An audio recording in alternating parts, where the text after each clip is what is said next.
Here's a myth I hear all the time from successful people in their 50s and 60s. I've done well with my investments so far, so why change now? It's tempting to think that what worked in your 30s and 40s will carry you the rest of the way. But the truth is, after 40, the rules shift. The risks you face are different. The timeline is shorter and the margin for error is smaller. And that's why diversification actually matters more at this stage, not less. I'm Reem Rawashte, a wealth advisor and a CFA charter holder.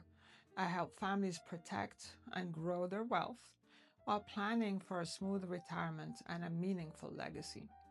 Today, I want to bust a myth that diversification stops mattering once you've built a nest egg.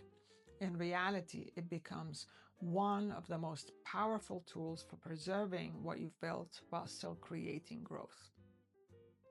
The myth goes like this: I've made my money, I know what works, so I'll just stick with it.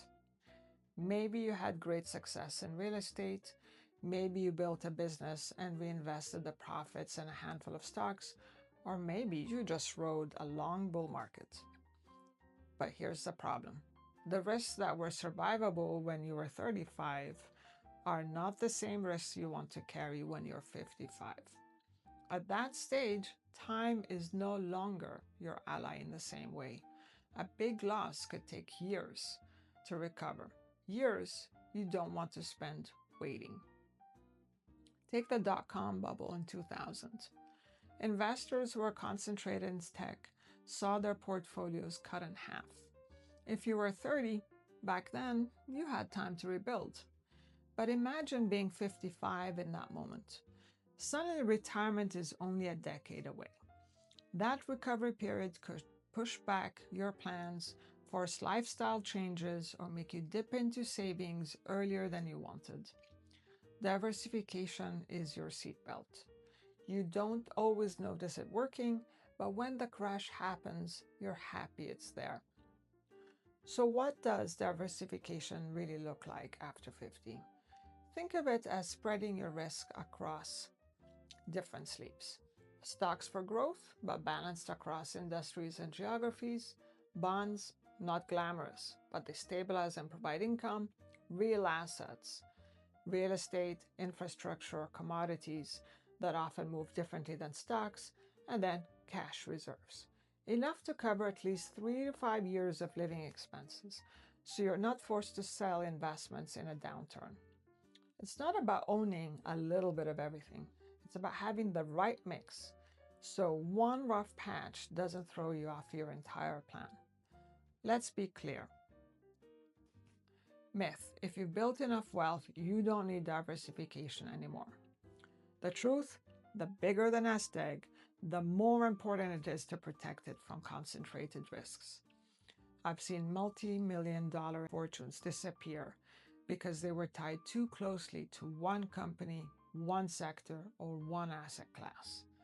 Diversification doesn't eliminate risk, but it makes sure no single risk can sink the ship. One client I worked with had most of their wealth in their company stock. It had treated them well for years, but they were 5 years away from retirement. We built a plan to slowly diversify out into bonds, other stocks, and alternatives. A year later, their company stock dropped nearly 40%. But because we had diversified, their retirement timeline stayed intact. That's what diversification does. It gives you options and protects your freedom. So what should you do if you're over 50? 3 steps. Audit your portfolio. How much of your portfolio and your wealth is tied to one company, one industry, or one asset type? 2, match your risk to your timeline. If your retirement is in 10 years, don't invest like you're 25. 3, build those cash reserves.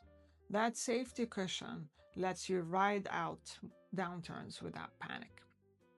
The goal isn't to avoid risk, it's to take the right risks for this chapter of life. After 50, diversification isn't just about returns, it's about resilience. It's the difference between forced to change your retirement plans and having the confidence to stick with them. If you'd like a second set of eyes on your portfolio, let's talk. You can reach me at rzrwealth.com. And if this helped clear a common myth, hit subscribe and join me next time when we'll tackle another big one. Whether paying off your mortgage before retirement really makes sense.